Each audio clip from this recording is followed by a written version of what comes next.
మన ఇంట్లో 5 మొక్కల్ని కనుక పెంచుకుంటే అష్టైశ్వర్యాలు భోగభాగ్యాలు మీ ఇంటికి బారులు తీరతాయి అని పెద్దలు చెప్తూ ఉంటారు.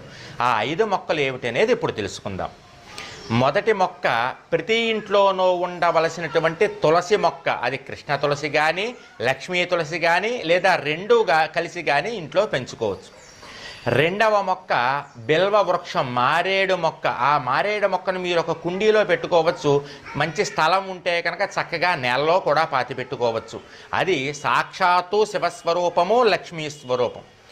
మూడవ మొక్క పెద్ద ఉసిరి, అంటే చిన్న చిన్న ఆకులు ఉండి ఇంతంత ఉసిరికాయలు కాసి చేదుగా ఉంటుంది చూసారా ఉసిరికాయ, దాన్ని అమలక వృక్షము అంటారు. ఆ చెట్టు కూడా మీరు కుండీలో పెంచుకోవచ్చు లేదా మీకు మంచి స్థలం ఉంటే కనుక స్థలంలో పాతుకోవచ్చు. ఇక 4వ చెట్టు మీరు పెంచుకోవాల్సింది ఏమిటయ్యా అంటే అరటి చెట్టు. ఏ ఇంట్లో అరటి చెట్టు ఉంటుందో